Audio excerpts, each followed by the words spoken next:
This is TWiT. So the big story of the week has been Microsoft's security memo. Yeah.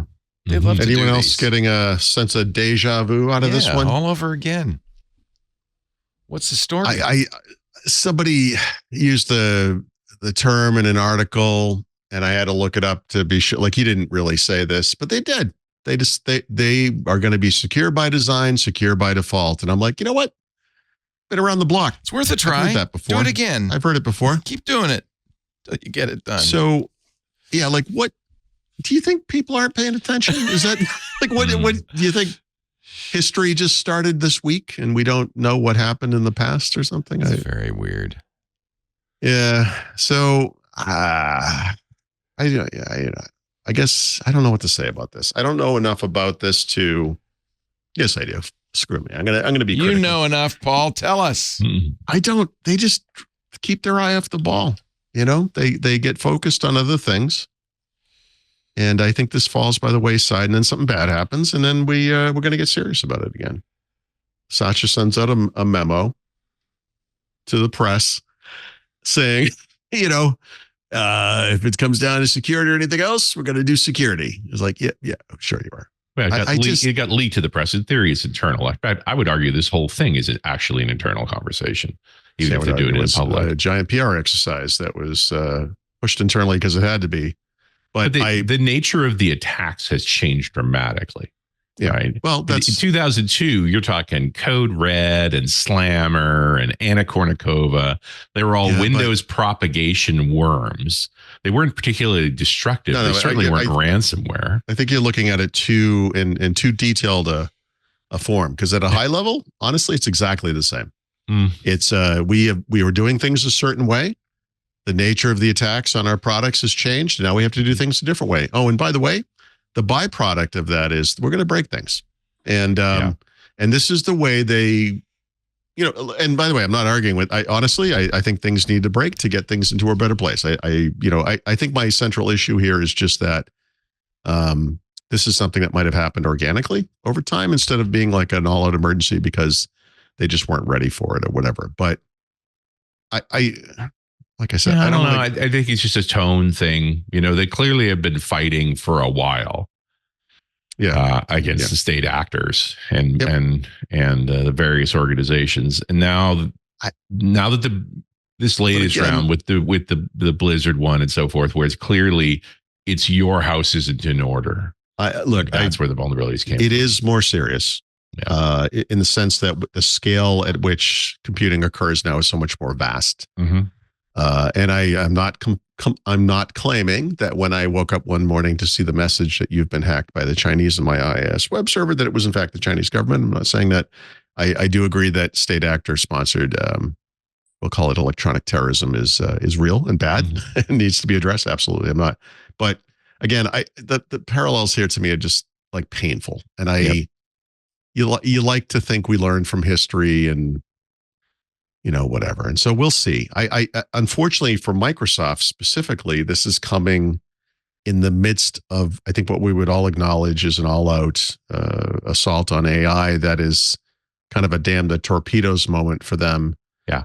And now they're saying, actually, we're going to have to start paying attention to those torpedoes, and it's, I don't know. It's tough timing. So neat. He managed to put a year between the AI memo and the security memo. Yep. I mean, I don't know how many times you think we're going to turn this battleship on a dime, but it was rare enough when it happened with AI. I guess we'll see. And certainly folks I know that are in the space, like that team seems to have slowly unraveled over the past decade or so. Yeah. The real change to the SDTs was like 2014. Up until then, when you saw a Microsoft security report, it was a definitive piece of work. It was like, this is how you write these things. And then that just stopped and has not been the same for a decade. Yes. And for all the competition that occurs between the companies in this industry, there were always various levels at which they cooperated. And one of them, well, with some exceptions, one of them was the security stuff, right? That there is an officially accepted method by which we discover and then disclose vulnerabilities, and we do that in a responsible fashion. And I feel like Google maybe violated that principle several times with regards to Microsoft for what I view as kind of competitive reasons, which I thought kind of sucked. And I'm not sure. I don't know if Microsoft ever did it in return. I don't think they did, but there's stuff like that. But for the most part, Microsoft was a responsible player in that field, in that area, right? And I feel like you look at the stuff that's happened recently, and you're starting to see what we used to see, which is like, we told them about this, we disclosed this to Microsoft like 14 months ago, and they've never done anything about it. So now we feel like we have to go public because they're just not responding. Yeah. So I don't know what's going on over there. I mean, how would I? It's a big company, but we are coming into build. Like Rusinovich was burning up the Twitters this week, supporting Charlie Bell's talking about security is number one.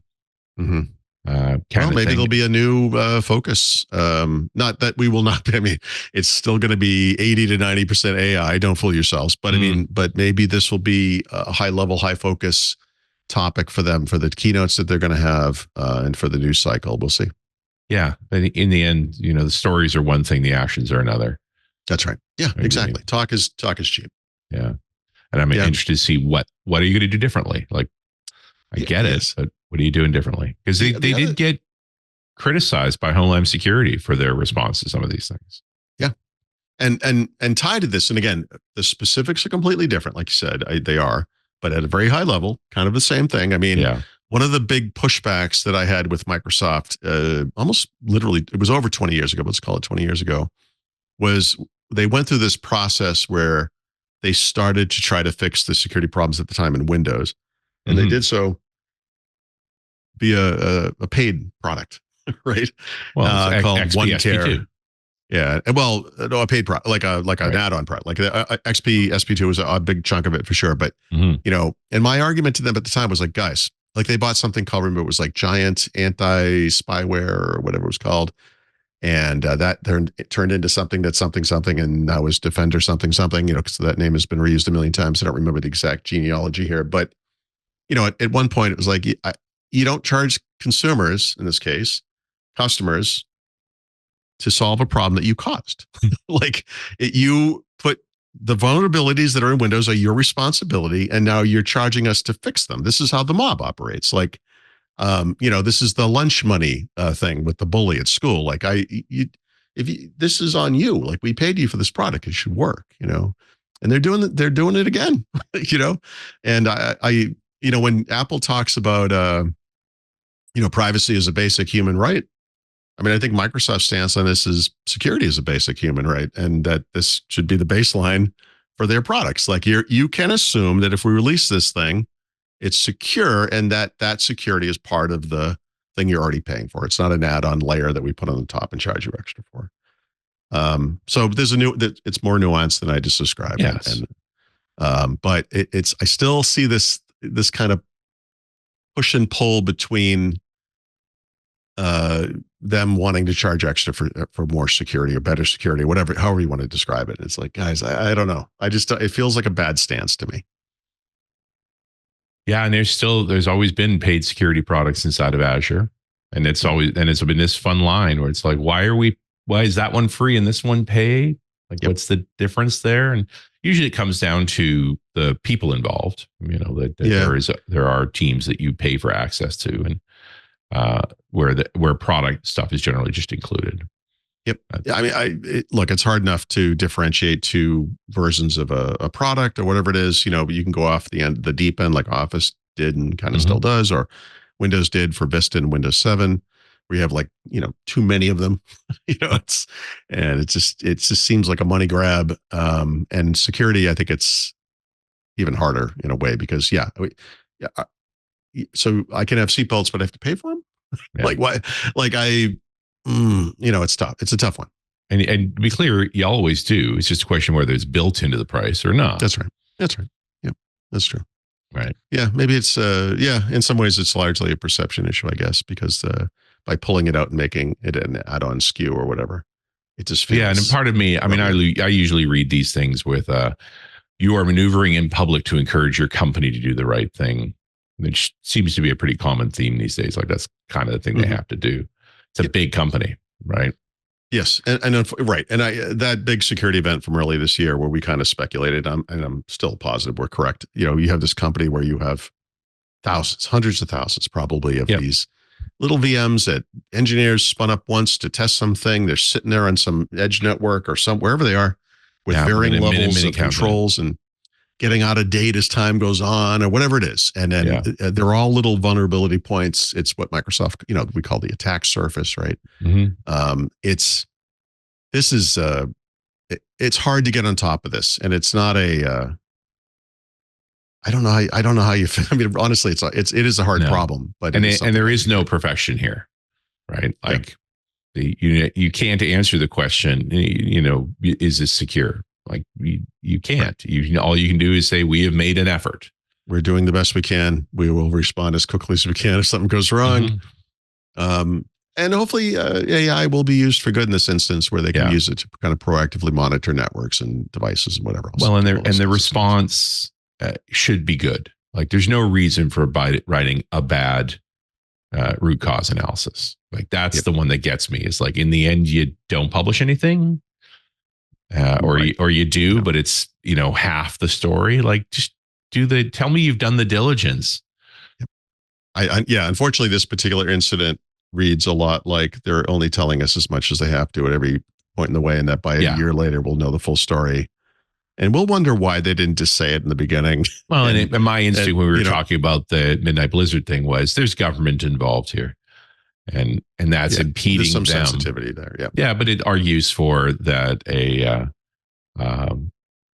there are ways to request information from the government too. Like and I don't follow this part of the market that closely, but sometime in the past year or so, Microsoft explicitly just said, look, we're going to start naming names. In the past, we might have been kind of vague, and said state actor, if we didn't know, or even if we knew exactly what it was. Yeah. And oftentimes now they'll say, Russia, the government of Russia did whatever, the government of China, whatever it might be. The coyness is gone, right? Yeah. They are naming the hacking group. They are naming the state sponsor. Which again, it's not, but even seeing intelligence organizations doing this now too, like they're having the same problem where they don't feel like they're being taken as seriously. So it's like, fine, we'll say it in public then. Because nobody trusts their government anymore, and haven't probably for 40 years or whatever. And to be clear, that is an American phenomenon. Oh, do you think so? Okay. Oh, yes. Very aware, spent a lot of time with a lot of different countries, and the Americans have been carefully educated that their government is incompetent to the point where they make it come true. Oh, okay. Interesting. I think our government is incompetent, but but that's fine. Just because you've made it come true doesn't mean it has to be that way. I couldn't agree more. Yeah. I wish it wasn't that way. Yeah. So anyway, hopefully, but I think they make themselves, whoever we're talking about, security security agencies or Microsoft or whomever it is, naming names. I mean, transparency is transparency. Partial transparency is not transparent. Right. So it's translucent. Anyway, so there you go. I don't know. I don't know. I think is all I can say to this. It's hard for me not to be cynical about this. I think because of the history. Oh yeah. But I agree. We live in a much more dangerous world, and the scale at which Microsoft's infrastructure reach makes it even. Well, and I think this is part of the difference between now and 20 years ago. It's like you are now truly this multinational monster and one of, a handful of companies that lead the telecom infrastructure in a lot of ways. They do on the internet. The concerns of 2020, whatever that was, 2 to 4, whatever, were individual PCs. They were companies. We didn't really even call them data centers for the most part, I would say. At that time, we had whatever internal infrastructure that we had, and they were just loose, small targets all over the place that were hard to attack in some ways. I mean, they were easy to attack if you could find them, but Microsoft has got a pretty big bullseye on them. Yes, and always has from that point forward. Yep. So they listen. There's maybe 100 people in the world that are genuinely good at this, but there's only a dozen places in the world where they should work. Microsoft's one of them. That's true. Yeah. Right. Yeah. So there's you mean there's a downside to the cloud? I just wow. Yep. Just like there's a downside to to Windows getting such a large market share. That's right. It became the primary target. Yeah. There are 3 clouds that matter, maybe 2. You think they're not targeted? You're bloody right they are. Yeah. All right. So we'll see this year how this goes. I mean, I don't think that there was a lot of talk about security last year. I think this year there's going to be a lot of talk about security. And I do think it's a hijacking. That this is not was the plan for build. I think there's a big chunk of build being not at all. Right This absolutely was not the plan. Yep, I'd be interested to see if they go more than the lip service. Like this could be 3 minutes in Satch's keynote, or it could be a half an hour. 50%. Yeah. Yeah, exactly. Yep. That's going to be very interesting to see. Well, and if I was in Satch's shoes, you've just done a trustworthy computing letter like Bill did back in the day, it's every team has to have some sentences. Every demo has to have some reference to security throughout. Okay. That would give me more confidence. I don't need him speaking about it for half an hour. I need every single person that gets up there. Right. We'll have different groups up on stage, and then we'll obviously. And here's our role in the security space. Here's how we work with this. Here's the aspect of this topic that has to do with security. That's fair. Hey, it's me, Leo Laporte. I hope you've enjoyed this little snippet from Windows Weekly.